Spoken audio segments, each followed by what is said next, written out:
4.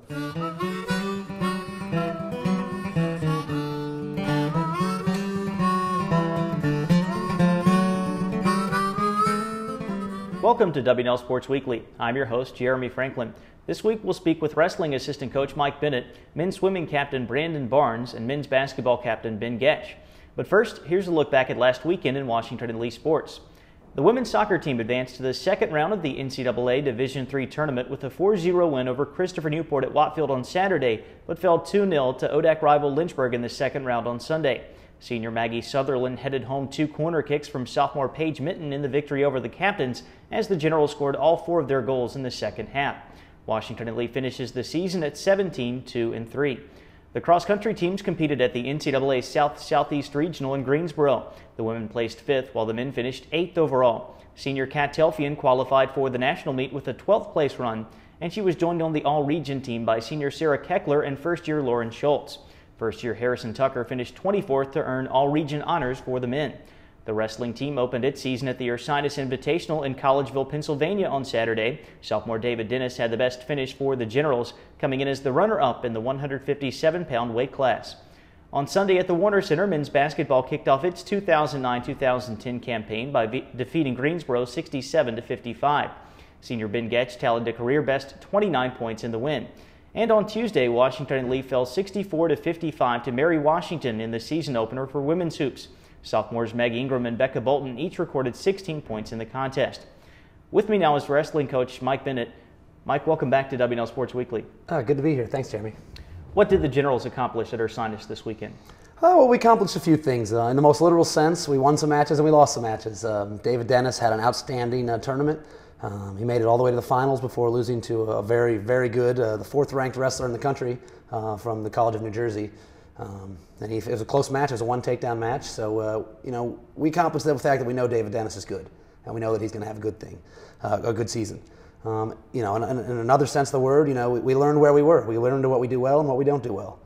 So it helps from a coaching standpoint. We know how to focus practice and where we need to improve. So. How can a tough schedule, especially early in the season, benefit the Generals in the long run? Yeah, we typically start off with 2 very, very tough tournaments. We have a fall classic at home, and we go to Ursinus, which is always a good tournament. This year, Maryland and Rutgers had sent their teams, so we weren't expecting some of the top level Division I competition. But what it really does by wrestling these top 10 teams in the country is you set the bar and you say, okay, here's what these kids are doing. And as a coaching standpoint, you can watch these kids wrestle. You don't get not just when we're wrestling, but when they're out there wrestling other teams, you get to see what they're doing and how they're moving. And wrestling's a sport that the more you do it and the more you're on the mat, the better you get. So you start wrestling, you wrestle the best kids in the country, you're bound to pick up a thing or two. You can feel how they're moving, what they're doing, kind of how they're applying pressure to you. So really, you wrestle that tough matches at the beginning, kind of sets your bar, and you get you set a benchmark of where you need to improve. And then that way, as you get into the dual season and you get into some easier matches, you've already been there. You've already wrestled the best. And it's like once you've done that, if you survive it, then you can go with anybody. You were talking earlier about the performance of David Dennis. You've got 2 sophomore captains as well, Sam Campbell and Ben Ursing. What kind of expectations do you have for the class of 2012? Yeah, David Dennis, Sam Campbell, and Ben Ursing were all sophomores. As freshmen, they led the team in every statistical category. Each one of them did. So they're pretty much the nuts and bolts of the team this year, and I expect all 3 of those guys to place.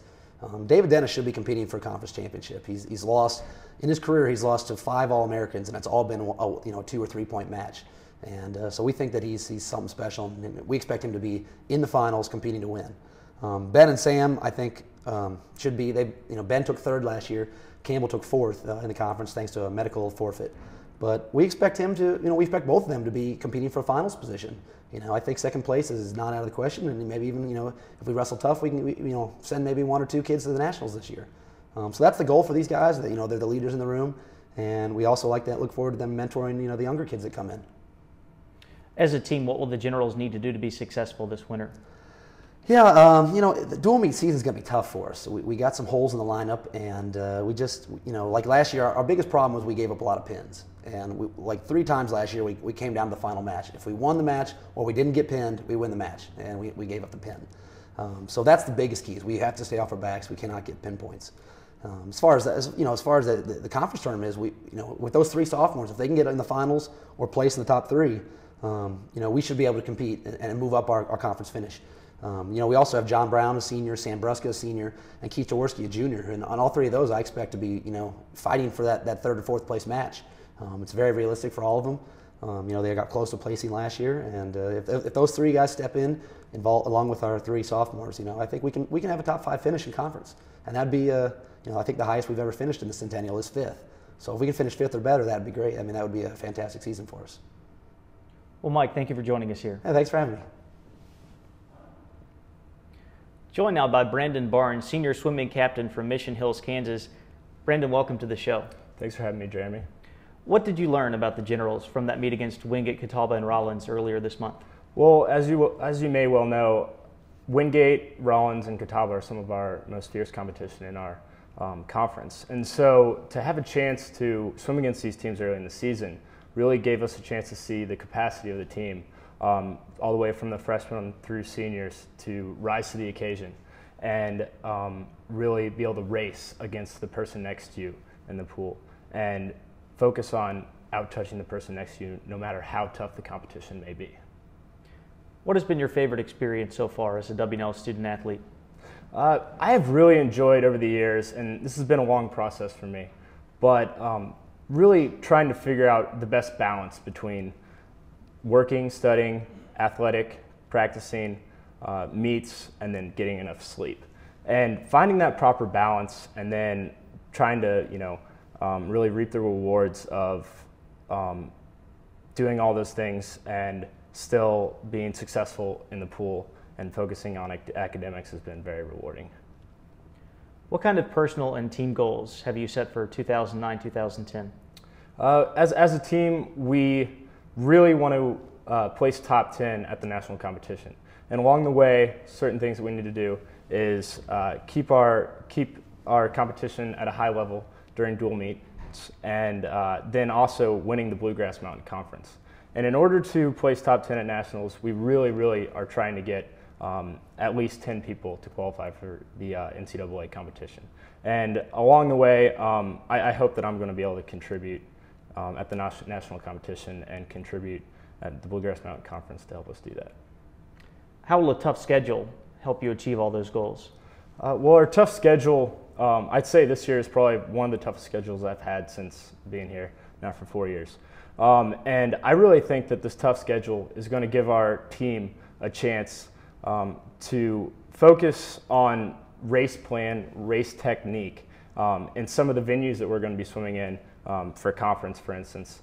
Focus on our race plan and race technique against great competition and not having to worry about all the other aspects of a championship competition so that we can really understand how we're going to swim these races before we get to the big meet. Well, Brandon, thanks for joining us, and good luck in Pittsburgh this weekend. Oh, thank you. With me now is Ben Goetsch, senior basketball captain from Timonium, Maryland. Ben, welcome to the show. It's great to be here, Jeremy. What will you remember most about last year's run to the ODAC championship game? I'll tell you, it was really cool, I think, not just being the 8th seed, but the fact that we hadn't beaten any of the teams we played in Salem that year. We had lost to Guilford at their place by about, I think, 10 to 15 points, and we'd lost a close one to Bridgewater, and we'd lost a close one to Valwez. So coming into the tournament, I know that we weren't expected to really do anything because all of the teams had been successful against us. So I think it's really a testament to last year's team that we could push through that and expect to win against teams that had been successful against us all year. 67-55 victory over Greensboro on Sunday to start the new season. You had a career-high 29 points, both individually and as a team. What were the keys to that success? Well, I think that one of the things that we've been worried about all season long so far in practice is maintaining control of the game, both on the defensive and offensive end. On the defensive end, putting enough pressure on the ball so that they don't get to do exactly what they want to do all the time, which is sort of a staple of last year's team. I think we averaged about 64 points allowed per game. And we were fairly successful with that. And on the offensive end, maintaining low turnovers, which was something that we had done very well last year, but we expected to struggle with, especially with the number of young guys on the team this year. But I think we kept it to 12, which was a pretty good number for us, and I think that's the main reason we were successful. Individually, I think that most of my success was due to us actually running the offense very well. I'm not the kind of guy who can really create a lot for himself. I actually thrive off of the offense running around me. So all of my points around the basket are a result of us running things smoothly and efficiently and getting good shots. What is it like for you to be a senior and a captain on a team that has 10 first-year players? You know, it's really difficult because I was a freshman 4 years ago, and it was just a chore being on the team when you have no idea what's going on. And now that's 2/3 of the team is doing that. So the problem with that this year is that they all have to contribute or we're not going to be successful. Having 6 returning guys is difficult in the sense that they all have to play a lot and that they have to rely on guys who have never really done anything before and don't really have anything to be expected from them. So the learning curve has to be very steep, and they have to really pick things up really fast, and that's been something that's been very difficult over the last few weeks. What will Washington really need to do on the court to have another good season this year? Well, I think, like I said before, the main focus needs to be controlling the game. We don't need to do a lot of flashy things. We really just need to control the ball and control the flow on the defensive end. We're a team that's talented enough where if we do those 2 things, we're going to win against anybody. And you know, if we keep the turnovers low and we get good shots, we're going to be successful every game out. Well, Ben, thank you for joining us, and best of luck in Cleveland this weekend. All right, thank you very much. On Saturday, Kat Telfian will compete at the NCAA Division III Cross Country Championship hosted by Baldwin Wallace in Highland Hills, Ohio. The women's race starts at 11 a.m. Men's basketball also heads to Ohio and will play in Case Western Reserves Tournament in Cleveland. The Generals meet Case at 8 p.m. Friday and will take on either Thomas More or Otterbein on Saturday evening. Women's basketball travels to Newport News for its first ever contest against Christopher Newport on Saturday. The men's and women's swimming teams battle Carnegie Mellon and Rochester in Pittsburgh. For W&L Sports Weekly, I'm Jeremy Franklin. Have a safe and happy Thanksgiving.